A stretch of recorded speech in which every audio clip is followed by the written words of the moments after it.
एक बार एक अंकल जी थाईलैंड से कश्मीर गए घूमने के लिए। तो उनके जो टैक्सी ड्राइवर थे उन्होंने उनसे पूछा, जनरली जैसे टैक्सी वाले बात करते हैं वो भी उनसे बात करने लग गए और उनसे पूछा कि अंकल जी आप कहाँ से हैं। तो अंकल जी बोले कि मैं तो थाईलैंड से हूँ।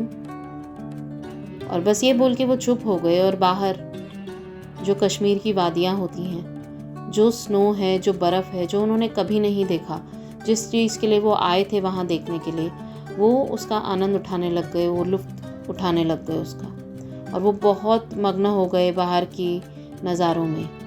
इतने सुंदर नज़ारे, उन्हें लगा कि बस यही जन्नत है, यही जन्नत है और कहीं नहीं है ऐसी जन्नत।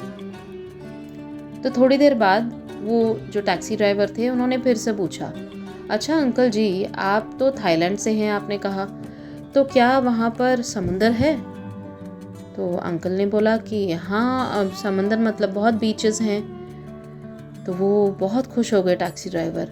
अच्छा, तो वो कहने लग गए कि जो बीच का पानी है वहाँ पर आपके पैरों पर आता होगा? बोले हाँ हम वहाँ जाकर खड़े रहते हैं, बीच पे सैंड बहुत होती है तो हम वहाँ जाके खड़े रहते हैं तो आता है बीच का पानी हमारे पैरों पर। तो बोले मतलब वो छूता होगा आपके पैरों को पानी? तो बोले कि हाँ। वो अंकल एकदम हैरान परेशान हो गए थोड़ा कि ये ऐसे क्यों बात कर रहा है। तो वो इतना मतलब जो टैक्सी ड्राइवर था वो इतना खुश हो गया और उसकी आंखों में एक चमक और वो और सवाल करने लग गया थाईलैंड के बारे में, वहाँ के बीचेस के बारे में। और उसे इतना अच्छा लग रहा था सब सुन के। तो अंकल जी ने बोला, हर बात का जवाब दिया अंकल जी ने अच्छे से और फिर उनसे पूछा कि क्यों तुम ऐसे सब क्यों पूछ रहे हो?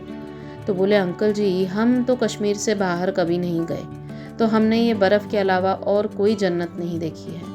हमारे लिए तो वो बीच जहाँ पर आप रहते हैं वही जन्नत है, मुझे भी देखना है वो। तो अंकल जी मुस्कुराए और मन ही मन सोचे, यहाँ मैं सोच रहा हूँ कि ये कश्मीर की वादियाँ ये मेरे लिए जन्नत है और मैं जहाँ रहता हूँ थाईलैंड में बीचेस के किनारे, ये टैक्सी ड्राइवर जो कश्मीर में इतनी सुंदर जगह पे रहता है, जिसे कश्मीर को भारत का स्वर्ग माना जाता है जैसे, तो ये जगह छोड़कर इसे थाईलैंड अच्छा लग रहा है और ये कह रहा है कि मेरे लिए वो जन्नत है।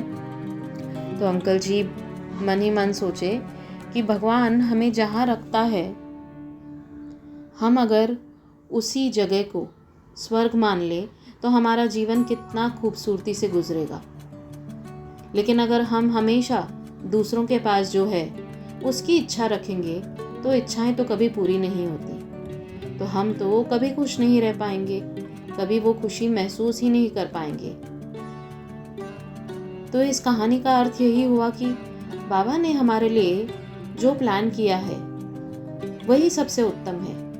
हम जहाँ हैं, जिन लोगों के साथ हैं, वही हमारे लिए सबसे उत्तम है। इसलिए हमें हर परिस्थिति को, हर इंसान को जो हमारे जीवन में है उसे स्वीकार करना आना चाहिए।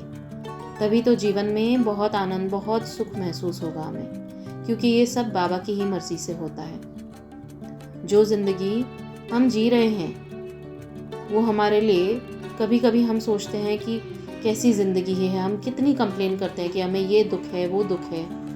लेकिन जब कोई ऐसा, जैसे वो टैक्सी ड्राइवर ने वो अंकल जी के बारे में पूछा, उन्होंने उनकी स्टोरी सुनी कि वो कहाँ रहते हैं, क्या कैसे क्या करते हैं, उनकी वो जो जगह है, तो उसको लगा कि वो वहाँ जाके वो जन्नत महसूस करना चाहता है। तो अगर हम दूसरों की ज़िंदगी को ही देखते रह गए तो क्या मज़ा आएगा।